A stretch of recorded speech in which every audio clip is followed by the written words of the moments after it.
Coffee ഫാമിലിയിൽപ്പെടുന്ന റോണ്ടലീഷ്യ ഒഡോറാറ്റ അല്ലെങ്കിൽ Panama rose എന്നറിയപ്പെടുന്ന ചെടിയെക്കുറിച്ചാണ് ഇന്നത്തെ വീഡിയോ. ഏകദേശം 2 മീറ്ററോളം ഉയരത്തിൽ ഒരു കുറ്റിച്ചെടിയായി ഇവ വളരും. കുലകുലയായി ഉണ്ടാവുന്ന പൂക്കൾ കാണാൻ നല്ല ഭംഗിയാണ്. ബ്രൈറ്റ് റെഡ് കളറിൽ യെല്ലോ ത്രോട്ടോട് കൂടിയാണ് പൂക്കൾ ഉണ്ടാകുന്നത്. ഇതിൻ്റെ ഒരു പിങ്ക് വെറൈറ്റിയും കാണാനുണ്ട്. നല്ല വൈബ്രൻറ്റ് കളറാണ്. ചെറിയൊരു ഫ്രേഗ്രൻസ് ഉള്ളത് കൊണ്ട് തന്നെ ബീസും ബട്ടർഫ്ലൈസും ഒക്കെ അട്രാക്റ്റഡ് ആവും.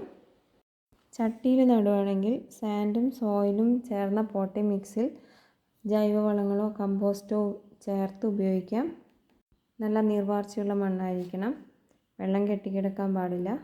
ഒരു ലോ മെയിൻ്റനൻസ് പ്ലാന്റ് ആയതുകൊണ്ടും വർഷം മുഴുവൻ പൂക്കൾ തരുന്നതുകൊണ്ടും നല്ല ഭംഗിയുള്ള പൂക്കളായതുകൊണ്ട് തന്നെയും ഗാർഡൻ ലവേഴ്സിന് തീർച്ചയായും നല്ലൊരു എഡിഷനാണിത്. കൂടാതെ കീടശല്യങ്ങളൊന്നും തന്നെ ഇല്ലെന്ന് പറയാം. മഴക്കാലത്ത് മാറ്റി വെക്കേണ്ട ആവശ്യമില്ല. ചീഞ്ഞു പോകുന്ന വിഷയങ്ങളൊന്നുമില്ല ഇതിന്.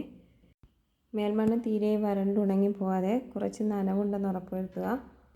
മാസത്തിലൊരു തവണ ആട്ടിൻ വളം, ചാണകം അല്ലെങ്കിൽ കിച്ചൺ വേസ്റ്റ് ഇതൊക്കെ മാറിയും തിരിഞ്ഞും ചെയ്തു കൊടുക്കാം. കിച്ചൺ വേസ്റ്റൊക്കെ ഇടുകയാണെങ്കിൽ നേരിയ തോതിൽ പോട്ടിനോട് ചേർന്ന് വേരിന് തട്ടാതെ ഇട്ട് കൊടുക്കാൻ ശ്രമിക്കുക. അതിൻ്റെ മുകളിലായിട്ട് മണ്ണിട്ട് കൊടുക്കുക. ഏത് വളം ചെയ്യുകയാണെങ്കിലും മേൽമണ്ണ് ഇളക്കിയിട്ട് വേണം ചെയ്തു കൊടുക്കാൻ. ഈ ഒരു ചെടിയെ നിലത്തും വച്ച് പിടിപ്പിക്കാം. അത്യാവശ്യം വളം കൊടുത്ത് പ്രൂൺ ചെയ്ത് നനവും കൊടുക്കുകയാണെങ്കിൽ വർഷം മുഴുവൻ നല്ല ഭംഗിയുള്ള പൂക്കൾ തരും എന്ന കാര്യത്തിൽ യാതൊരു സംശയവും വേണ്ട. അപ്പോൾ ഇതൊക്കെയാണ് പനാമ റോസിനെ കുറിച്ച് പറയാനുള്ളത്. Thanks for watching and happy gardening.